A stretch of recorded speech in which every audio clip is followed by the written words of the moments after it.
We are coming to the end of the road, or at least we have come to the end of the road. As far as X Lives of Wolverine, we got issue number 5, which I believe is the end, and we only have one issue left. X Deaths of Wolverine number 5. This is Ben Percy and Josh Cassera, and obviously here with me to talk about this, as well as giant-sized Hellfire Gala, which I imagine we're both really excited about, is the X-Men historian, the Marvel aficionado himself. Doc, how you doing, buddy? I am here, and I am disappointed. Well, I don't know what you're talking about. I'll be honest. I thought X Lives of Wolverine number 5 was probably the best issue. It might be because I was glad it was over. So maybe I appreciated that I wasn't going to have to read it anymore. But at least it felt like there was some story involved in the comic book this time. You know, they finally actually decided to do something in this comic. It's taken them 4 issues of wasting our time to get there. But yeah, sure. Yeah, we basically got to watch the greatest hits and how can we change this story that everyone likes so much? And then you finally get into this, and if something at least happens, and it turns out, can you believe it, Doc? The big reveal obviously was Wolverine going all Days of Future Past in the movie universe and stabbing, was it Jean or Professor X? It doesn't matter. He stabbed one of them, and they lost Wolverine in the Cerebro helmet time sphere thingy. This was just them getting him back, really, for the first part of this issue. How did they get him back, Doc? Because I think they just said, Wolverine, where are you, Wolverine? Weapon X, Logan, Wolverine. Yeah. And then all of a sudden he's like, I'm here, Professor. That's pretty much it. You know, they're yelling at him, and I guess they're yelling all of his different names. James, Weapon X, Logan, Wolverine, where are you? And then he just kind of comes back. You know, after telling him Krakoa is where you belong, this is your country.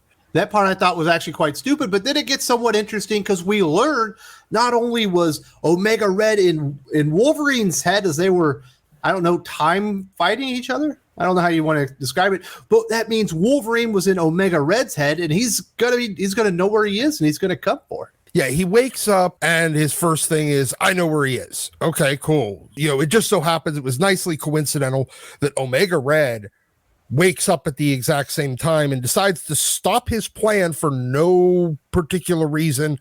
Rip the even though Cerebro Wolverine can't sword. stop him because he's not in there anymore. Yeah, even though like he's basically unopposed at this point, Wolverine goes and gets Gateway instead of using a Krakoan seed. Thank God. They actually remembered that Gateway exists. He teleports him so that they could just go randomly fight on like a tundra. And I'll give him this, at least the battle between Omega Red and Wolverine on the tundra was plenty bloody. There were parts being hacked off, and certainly Wolverine ate as much as he gave in this one. I will give credit to this issue. The actual final confrontation between Wolverine and Omega Red was actually pretty well done. As I've said a number of times in the past, I'm really not that big a fan of Joshua Cassera's art. But he did manage to weave it all together, have a lot of really good kind of storytelling through the art here, and like, you know, the back and forth nature of the battle and them being relatively evenly matched, I guess, in their mind.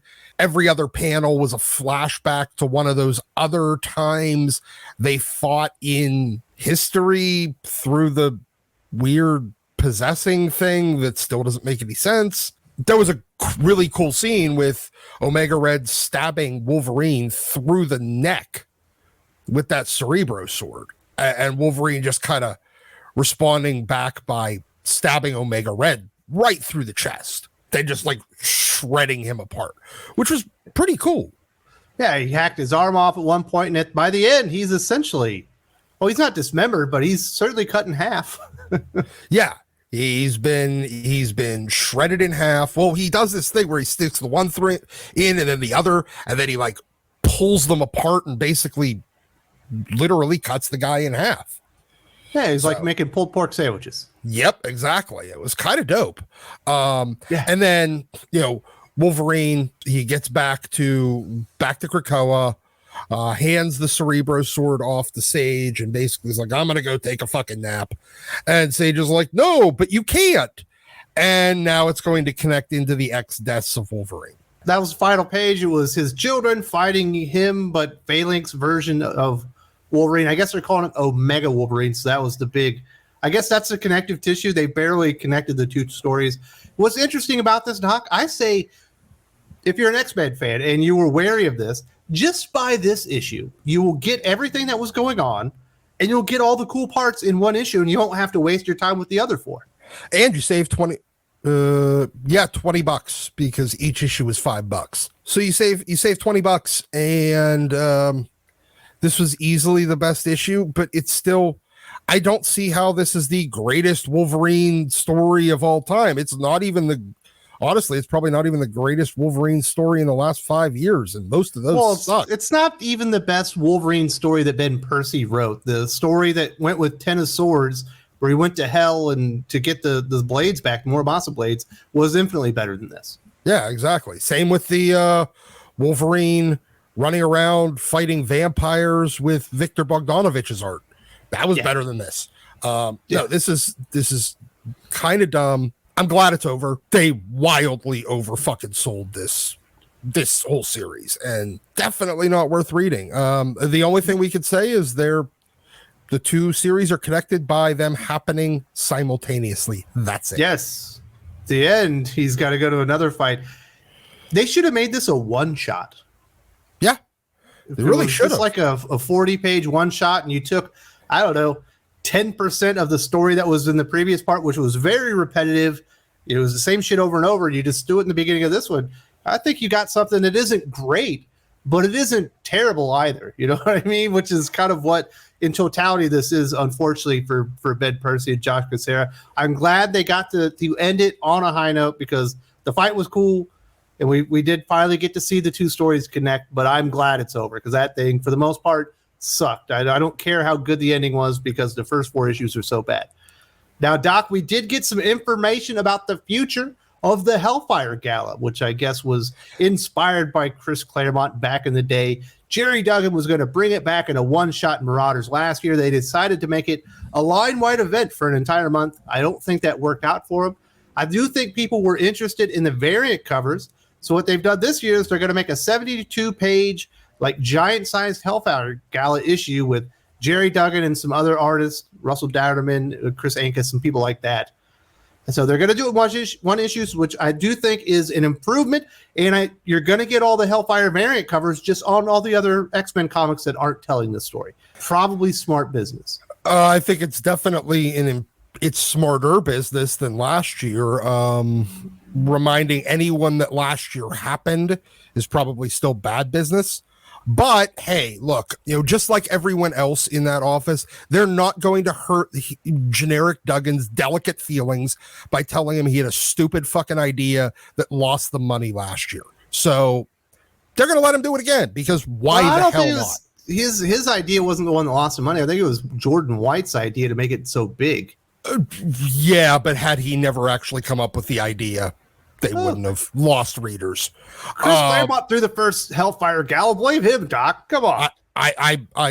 Chris did 2 pages in the beginning of an issue that ended with a Bishop cameo at the end, and the entire Hellfire Club getting slaughtered.